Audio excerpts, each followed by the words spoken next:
Welcome to Nature Connects, where we explore the threads that bind us to the living world. Today, we're looking down into the earth beneath our feet. Soil isn't just the ground we walk on, it's a living archive, holding the stories of centuries of land use here in the Tamar Valley.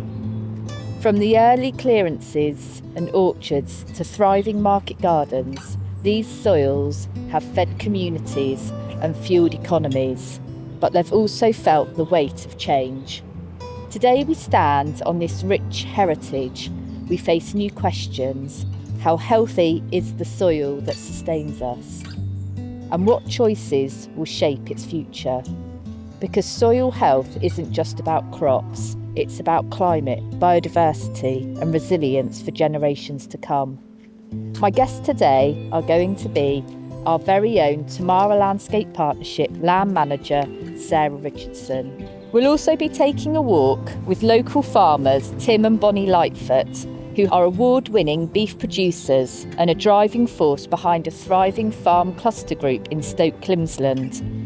They'll share the lengths they're going to in order to sustain their soils and create wider environmental benefits for business, people and nature. Join us as we dig into the past, examine the present and imagine the future of the earth beneath our feet and discover why caring for soil is caring for life itself.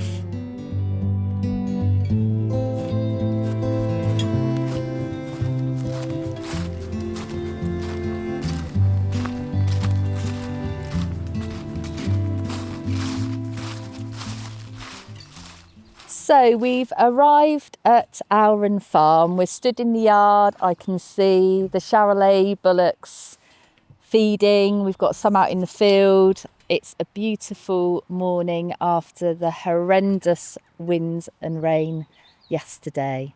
And I have Sarah Richardson, Tamara land manager. So thank you for being with me today, Sarah. It's a pleasure. It's going to be a fantastic morning talking about soil health, why we need our healthy soils, and how you've been supporting Tim and Bonny Lightfoot here on the farm to improve soil health, biodiversity, business. So it's going to be a fantastic morning. So let's take a walk. Lovely.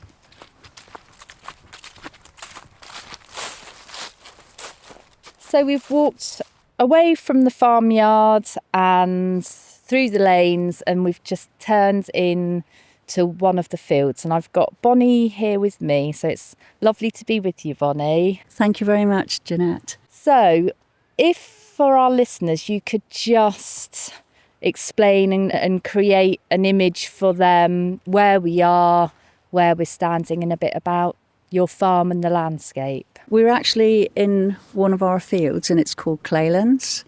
All our fields have got names so that we know exactly which one to go to when we have to go to it.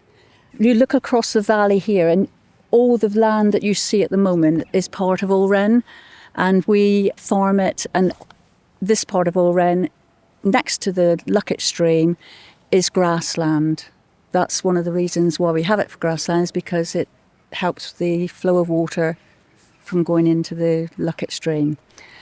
If you look at the point of Kithill, this is right up to Kellybray, right up to the main road behind Stoke Climsland, right up to Stoke Climsland into Venterton. If you know the area, all that water coming down from those points goes into the Luckett stream. And if you take the last 9 days, we had 211 millimetres of rainfall on our land. Gosh. So that is nearly 9 inches. So if you put 9 inches on the table, every bit of land was covered by 9 inches. Yeah. And already fairly saturated. Very. Yes. November was wet as well. But as you look down the valley here into the bottom of the field, we've got 25 apple and pear and plum trees.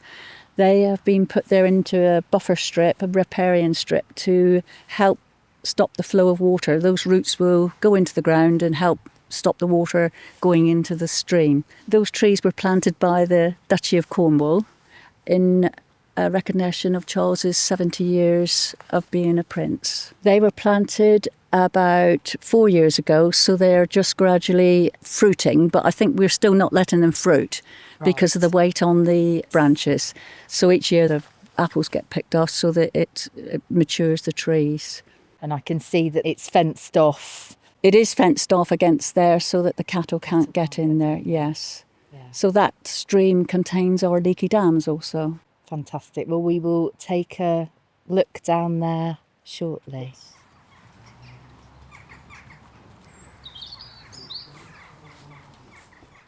Here in the Tamar Valley, centuries of orchards, market gardens and farming have shaped not just the land, but the communities and economy.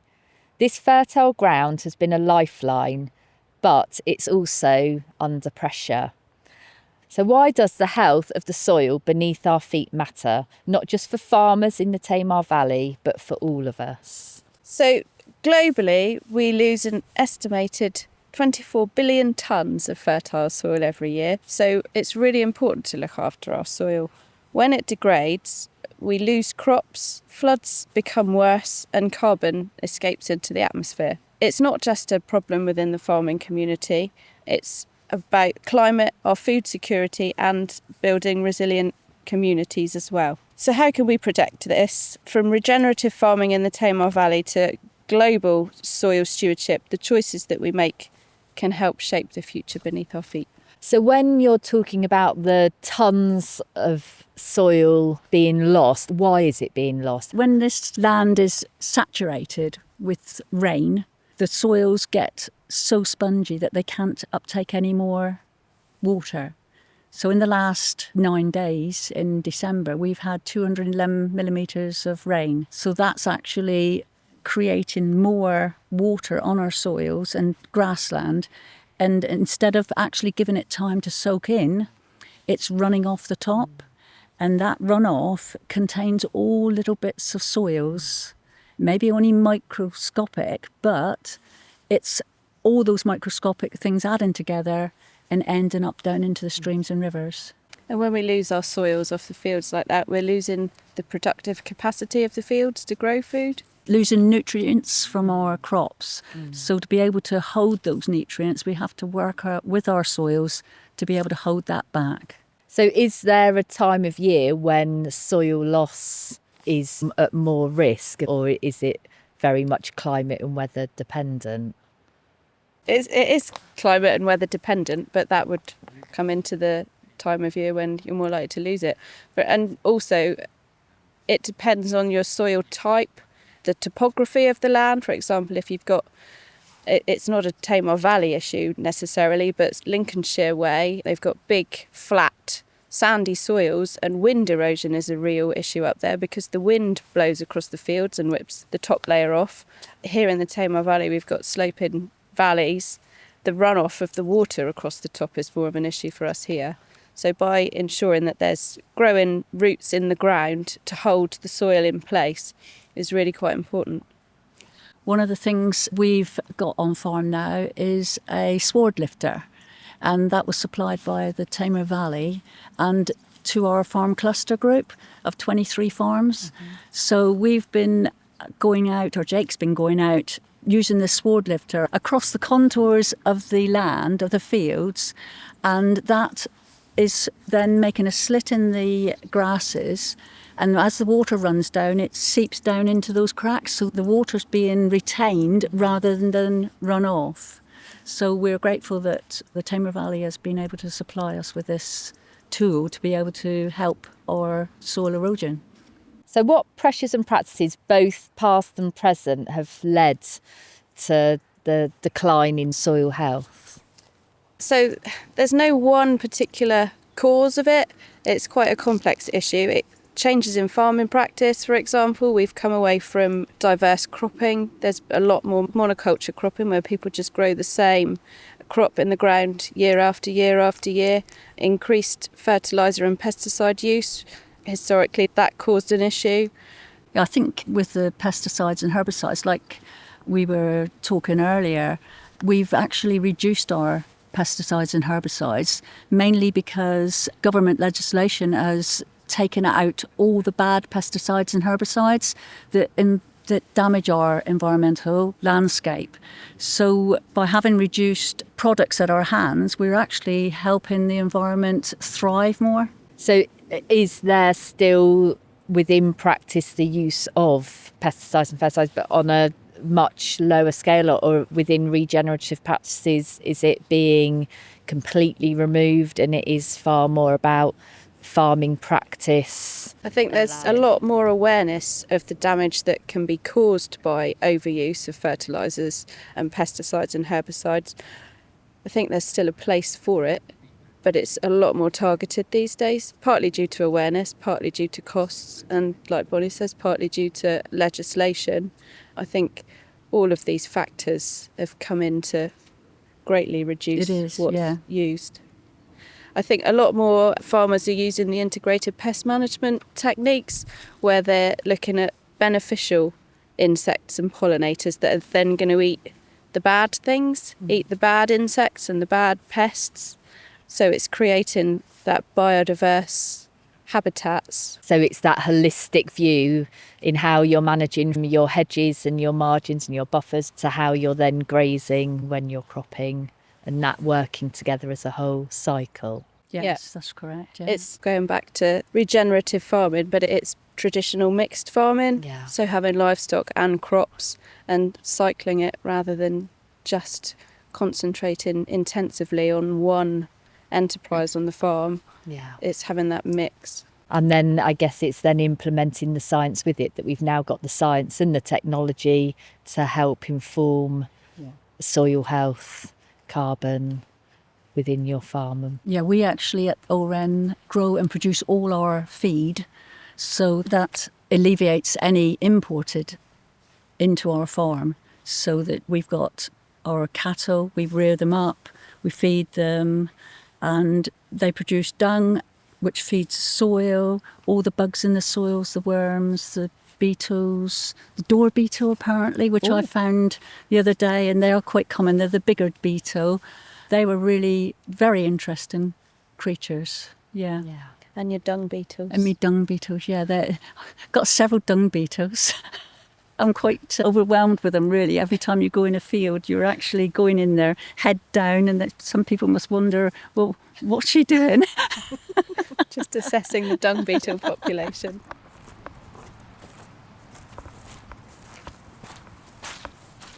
So can you talk to us a bit more about erosion and compaction and how that happens? Compaction is one of the main causes of erosion, because when the soil's compacted, water can't infiltrate. The particles are squashed together too tightly, so there's not big enough gaps for the water to get down through. Compaction happens driving on ground when it's too wet, or repeated driving over the same bit. Tyre pressures are incorrect. Cattle can compact it as well. Yeah, so poaching. you're actually having a lot of cattle in one field, but it compacts down. So by using equipment like the sward lifter can actually help that as well, because it lifts underneath and just raises it up. It also, if it's too compacted, it doesn't give the roots space to grow down, which will then obviously impact on what's growing on the soils, which will then retain the soil in place and allow the water to go down through. If you look at a footpath in a field, when you've got a footpath running in a field, it is compacted. It's the travel of equipment or items on that area over a prolonged time. So we try and use our arable fields to have a buffer strip at the top and the bottom. So we're turning on the next part in each year and leaving that one buffer strip for the birds to enjoy the corn or the wheat and barley that we've planted.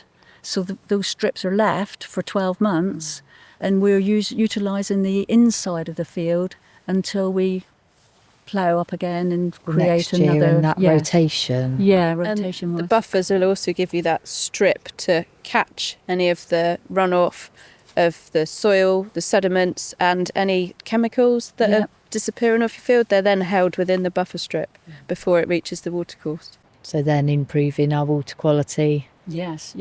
And it's that connection again, isn't it? We're talking about the soil beneath our feet, but it is how they are all connected, and how we look after our soils also impacts our water, and how we look after our water and our water quality. So soil health is a massive part of water quality. Improving soils improves your profitability, I think, as well. The soil is a very important part of our life, and we've got to appreciate it and look after it. The soil's the most valuable asset on the farm. Without your soil, you can't grow anything. You've got no crops to grow. You can't feed your livestock. My biggest asset is probably Tim and Jake as well. Also, your biggest liability. Yes, probably. When we're thinking about retaining soils and water quality, so yesterday we had the storm come through, huge amount of rain, high winds. So in what ways are we seeing extreme weather events, flooding, drought, impacting on soil health? I think personally, the drought side of it is really crucial in the summer. We plant our crops in March to April. And if for some reason we have that drought from there, our crops are really poor. So we cannot alter the sunshine coming in. We could alter what type of crops we're planting to be able to mitigate that loss. But we do need that wheat and barley for our protein. We're actually producing on farm now field beans and fodder beet. The field beans are really rich in proteins. They fix nitrogen in the ground, along with our clover lays. Our clover lays are very important for our silage and also for fixing nitrogen. Those two items, the beans and clover fields, we don't use hardly any fertilisers on them at all. So that is a way of balancing bought-in fertilisers to not. So a natural plant growth, and the power within that plant is feeding your soil as well as feeding your animals. And those two crops, lucerne is another one. They're really deep-rooted. One of our neighbours, through the Farm Net Zero group, we've, as a group of 23 farmers, we're actually all doing little different bits, different crops, to find out which is profitable, which is more beneficial to our ground, and then we can pass that information on to the next farmer. Try this, try your herbal lays, try the clover mix grasses, try your lucerne, so that we're all doing a little bit to it and we're all not making big mistakes together. We're just creating a positive way forward, really. I think it's also looking at the varieties of a crop that you plant as well. For example, if you know that the area that you're in is going to have a really wet autumn, you need to have early maturing varieties so you can get the crop harvested before the wet seasons come. And like Bonnie said, it's the deep rooting lays, like herbal lays, which have really taken off in popularity with countryside stewardship and the sustainable farming incentive. But because the roots go down so far, they're able to access the water in the drought periods as well as giving the biodiversity, bringing all the pollinators in and nitrogen fixing properties, as well as the nutrient value of them. There's a lot of anthelmintics growing in your plantain and your chicory that actually act as natural wormers for your livestock when they eat them. I know that Lucy and Graham are doing that, aren't they? They're monitoring their farm for worming, and by them doing that project, it's just a bit of sacrificial liability sort of thing, whereas we haven't done that yet. But if they're learning and doing it that way, we can learn from it and adopt that same principle. I think aside from the income that the sustainable farming incentive generates for farmers, it's given them that backup to be able to experiment with things like that, because there's lots of people that wouldn't have started to grow things like that off their own back. They wouldn't have taken the risk, but because they had the financial buffer.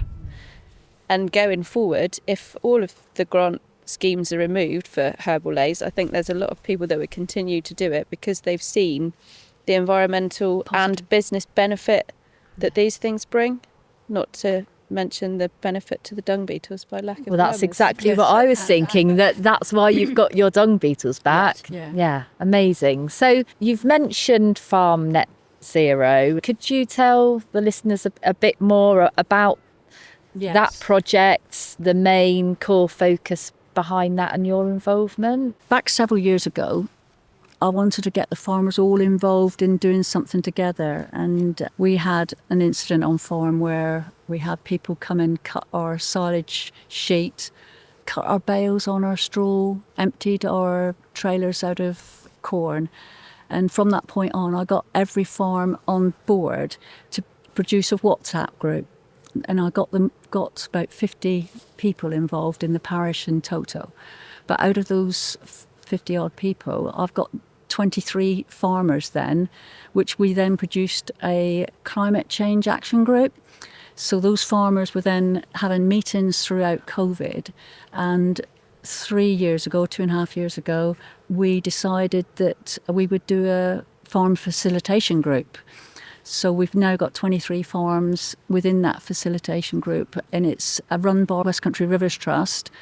James is our lead on this, and he's actually given us good talks. You had a good away day, didn't you, Sarah? Or a couple of days away to... Yeah, we went on a study tour up to North Cotswolds to see how other farmers were doing it and how they could farm as close to net zero as they could, but still making a profit. It was... Yeah, and it's vital, isn't it, that again that you're not inward facing, that you're outward facing, you're collaborating, you're learning, you're sharing the good and the bad. It's a good group to be in.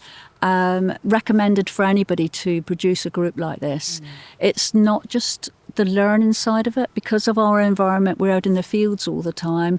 We're 24 hours a day looking after our animals.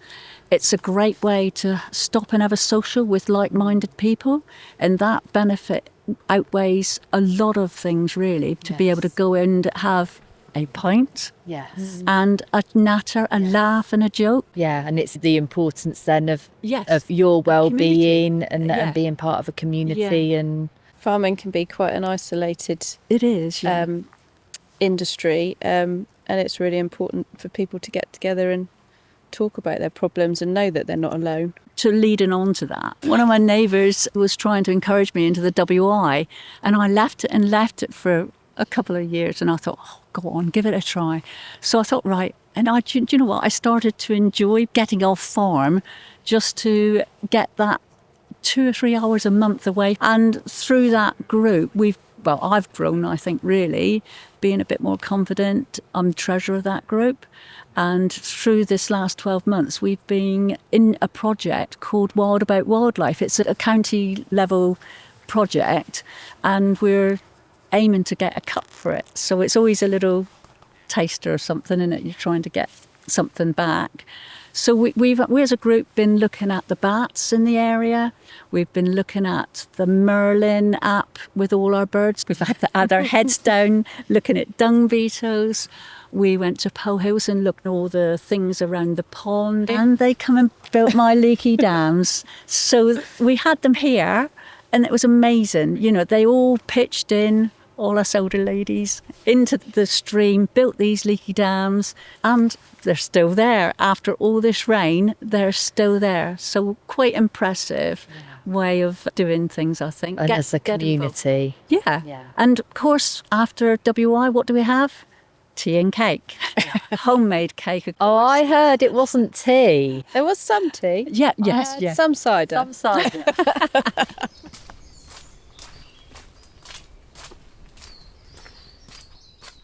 So, Bonnie, you've talked to us and got a real sense of the community within the valley, within your village and on your farm.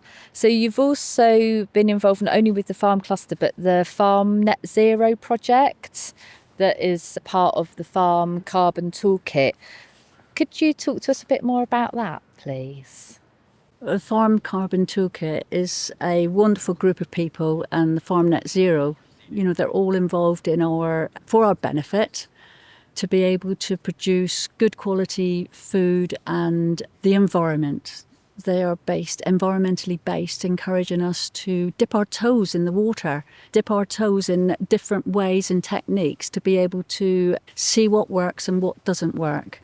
So, for instance, we could put a strip of different types of crops in our field, just a small strip, to see if it survives the day. If we don't put pesticides or herbicides on it, then we can actually see what happens to that strip. And it may turn out it may be all weedy, so you wouldn't want to do it again. But it may turn out that it's actually working. So it's encouraging us to look at our farming practices in a different way, just to alleviate things that we do and put other practices in place so that it's creating a better environment for all of us. We all want our parishioners to go around the parish and look over the hedge and say, what a lovely field that is, what a lovely view we've got. We've got an amazing view of the Tamar Valley. We've got wonderful hedgerows, we've got wonderful bird life, moths. I've done a moth count, so apprehensive I was to do a moth count. And I thought, we're actually getting rid of moths. We've been told we're getting rid of moths. So I dipped my toe in the water, got a moth count, 74 different moths, species of moth in one night. And I thought, wow, we're not destroying all the community of wildlife. But it's also the reconnecting, isn't it? Like for you, it blows your mind. And then does. that amazement of they're here and they are part of your environment and of your work, and has reignited that connection. It makes you proud of the work you're doing, and then you're more likely to tell others what you're doing. Yeah. And farmers need to shout about what they're doing well. Yeah, next time hopefully it'll be 84, and there's then that drive, isn't there, to want that to increase. It's the knowledge sharing as well. You can learn from other people's trials. You can learn what went well and what went badly. Mm-hmm. See, at the moment we collect all our data. So if we bought a new tractor, we would have to split that weight of that tractor over 10 years, and that would go against our carbon footprint each year for the next 10 years. Right. So if we put up a new building, that the steel in that and the wood in that building is split over the next 10 years to be able to say that we've brought more carbon onto the farm. And throughout that period we have to it's like a carbon tax, if you know what I mean. Through that period we have to include that each year, and we have to offset that carbon about the better things we're doing. So we have to plant a few more trees. Our hedges have to be trimmed not back so far so that you're creating a bushier hedge. We have to keep certain hedges trimmed back. We don't want to mismanage it because we need the land to produce our food, and we do produce cheap food for our country. We are taking the prices we actually get paid are not dictated by ourselves. So if we put £100 worth of feed into the cattle, we may not get £100 worth back for it. So it's all related, and we have to be very careful on where we spend our money. So Farm Carbon Toolkit actually not look at our carbon usage, they're looking at our sequestration. Right. So sequestration is all our good things we were doing. The permanent pastures are sequestering each time. We have them tested each year to see how much carbon there's in the ground. And the carbon actually fluctuates up and down throughout the 12 months, depending on weather, the water, rainfall, drought. So we all have to try and mitigate things by growing things differently. It's all very experimental, but by having that group behind us, the Farm Carbon Toolkit, it is an extra tool to us. It's a tool that we actually need. And unfortunately, funding for those groups are actually disappearing. So I don't know what we're going to do in the future after this year's run out. Our hands are tied, or do we have to take more work on? It's quite a big chunk of hours a year to put this carbon down on paper. So your carbon counting and what you're Yeah. locking away. Yeah. Yeah. Everything we bring on farm, every nut, screw, bit of wood is all accounted for. It's that balance, isn't it? Like you say, there's a time cost, a financial cost, but also though it's what you're learning and gaining from it. So you see there's huge value in it, but it is balancing it out against Yes. the economics of your business. I think the best tools that we've had have definitely been the lovely people who work with the Tamar Valley and Net Zero Group. They've been engaging us in all manners of experiments, not only to benefit us, but to benefit the farm environment and the community as well. Without Bonnie, most of these things wouldn't have happened. The farm cluster wouldn't have happened. She doesn't take no for an answer. She doesn't let farmers sit out. No. They've got to get involved, and I think every community needs that driving force. Yeah. And Bonnie is that. Yeah, and just listening to you talk, the knowledge that you've got, your farm, that your connection with wildlife, your connection with the community. Again, you are looking at it in such a holistic way, and you're prepared to embrace change. You're prepared to take challenge and know that some things are going to work and some aren't, and you recognise that. I can see how you're learning from that, and the fact that you're sharing it is just invaluable. You're proof that it doesn't have to be farming or nature. Absolutely. You can't do one without the other. No. And by putting aside bits of land or areas of land wholly and solely for our carbon capture or sequestration, our environment, we're actually benefiting corridors throughout our parish.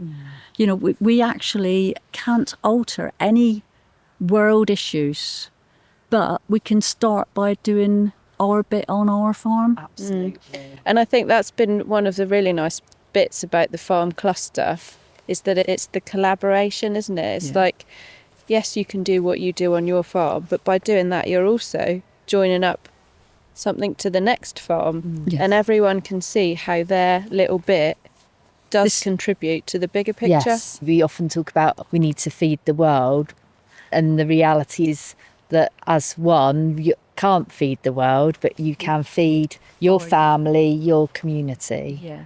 And one of the things we're doing in our farm cluster group at the moment is actually producing a parish map. And on that parish map, we want to highlight all the permanent pasture, which is sequestrating all this carbon, all the temporary pasture, all the environmental things that we're doing. And I think that is so important. And we've had an ecological survey done on the whole parish farms as well, which they've highlighted extra things that we could do. So we're all looking into those things we've got and the things we can do. But it takes time to actually implement. It takes cost, and we cannot put everything down into ecological stuff in 12 months. It has to evolve. We have to do it gently and steadily, and this is the way to do it as a group. Yes. Yeah, and I think as well, just on the conversation we had earlier about education and bringing us back to our main focus on the soil. We're stood here now in the field, and what is going on beneath us reflects then what is happening above. And your connection with the local primary schools and educating them, this parish map will be an amazing resource for the next generation to really have their eyes wide open to what is happening. So looking to the future, where do you see new opportunity? Our opportunities are to experiment on our farm. We've got to look at what works well for our farm. Not every farm has the same soil types. Not every farm has the same sort of land structure. No farm is textbook. You can read as many textbooks as you like, but those textbooks won't fit on your farm. We've got a great barley that we use, and that grows really well on our farm. So we try and save the seed from that each year, which you pay a small royalty to the seed company for. And we use that to be able to boost our crop production. That variety may not be good for our neighbour's farm. Different soil structures, different ways of managing it. That's come down from skill from individual farmers as well. You've learnt that over time and you've passed that down to Yes. the generations, and it's that age-old history of learning what works on your individual farm. I mean, farmers know Yeah. their farm inside and out, and they know what works, they know what doesn't work. So while it's really important to try new innovative techniques and species that are coming out, you still have to use that knowledge. It is important. I think we've got to stick with that, because if we go away from it, we could end up not having any crops at all. So it's important to still have that baseline of everything that we use, our farming, our biodiversity baseline. Once we've got that, we can grow and make it better. And it's that, again, it's that generational knowledge, isn't it? Sharing on those stories and that knowledge, and whether it is crop, whether it's biodiversity, Yes. weather patterns. But also not being stuck in the same rut of doing the same thing year on year because you've always done it, because you know, the climate is changing, it's getting warmer. What used to grow well won't necessarily grow well in the future, so it's having that open mind as well, but utilising the knowledge base that you've got. Absolutely. So before we finish, it would just be nice, we've just talked about opportunities, but just where next? So I think we need to maintain that collaboration of farmers working together, supporting each other, learning from everybody's experience, and keep protecting your soils. By increasing soil organic matter by 1%, it will increase its water holding capacity by 16,000 gallons an acre. So it's quite small changes that you've got to make that's going to have a massive impact, and do that on a landscape scale, and it's going to work really well. By soil testing as well, we soil test for our organic matter, and by looking at those fields on a yearly basis, we get 5 fields done by the Farm Net Zero every year, and it's amazing how you can see that little increase in our soil organic matter, and it does make you feel good to think that you're actually putting something back into the soils. As for keeping together as a group, I still think we actually need guidance from the Tamar Valley, from Farm Net Zero, because it's so important to have that expert advice on our shoulders, just whispering in our ears, don't forget you can do this, don't forget about that, you know. And it's that important connection with our experts that we need. Also, go out and dig a hole. And dig a hole. Count your worms. Count your worms and just dig a hole and look to see what your soil's Yes. doing. Well, thank you, both of you, for your time this morning, and just hearing you both talk so passionately and with knowledge and experience has been fantastic. So thank you very much. Thanks, Enjoyed Jeanette. it. Thank you.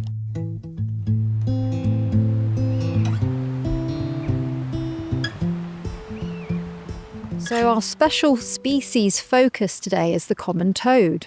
So let's take a moment to meet one of the Tamar Valley's quiet residents, the common toad. At first glance, they might seem unremarkable. Brown, warty skin, golden eyes with horizontal pupils. But these small amphibians play a big role in our ecosystems. Unlike frogs, toads prefer to walk rather than hop, and most of the year they live on land, hidden in woodland edges, gardens and hedgerows. Come early spring, they make their way back to ponds to breed, often travelling long distances. And here's where the Tamar Valley shines. Its mix of wetlands, wooded valleys and farmland offers the perfect habitat. In fact, the common toad is recognised as a Tamar Valley special species in our Nature Recovery Plan, highlighting its importance to local biodiversity. But what do they eat? Well, mostly invertebrates, slugs, worms, beetles, spiders. In fact, they're natural pest controllers, helping farmers and gardeners alike. But life isn't easy for toads. Habitat loss, pesticides and busy roads during migration put them at risk. Climate change adds another challenge, altering breeding cycles and drying out ponds. So what can we do? Well, the good news is it's simple. Create a wildlife pond or leave a shallow water area in your garden. Avoid pesticides and remember toads are your allies.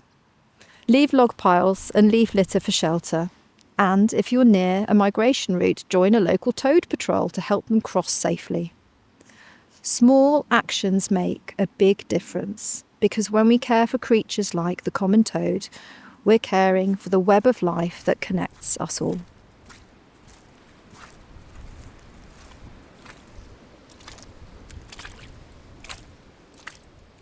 So I've just walked down to the Luckett stream as we finished our interview, and it seems the perfect moment for us to take a moment or two, pause, engage and connect.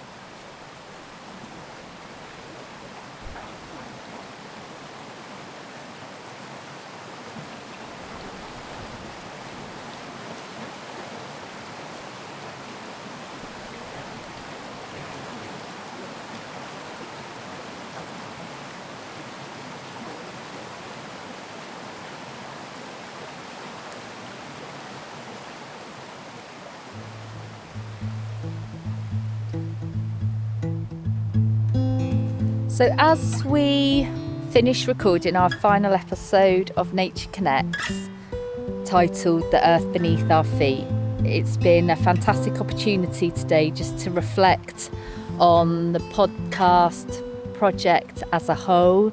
It has been the most amazing learning journey. I want the opportunity to thank all of our guests from the very beginning that have taken their time to share their knowledge, their connection with the Tamar Valley, and I think for me most importantly their willingness to share and support in educating and telling the stories of experiences, stories of the past, hopes of the future, and their connection with nature. Coming back to today's episode, knowing the importance of the soil beneath our feet, and without healthy soils we don't have the biodiversity, we don't have the healthy waters, and it's really important for us and those ecosystem services that we continue to learn, we continue to share and support each other for a happier and healthier future. This podcast has been made possible thanks to the National Lottery Heritage funded project, the Tamara Landscape Partnership scheme. I would like to say a huge thank you to Photo Now, who have supported us along the way with their editing and recording expertise. Without them, this would not have been made possible. Thank you to the National Landscape team and the Tamara team for supporting this project. Thank you for listening and stay connected.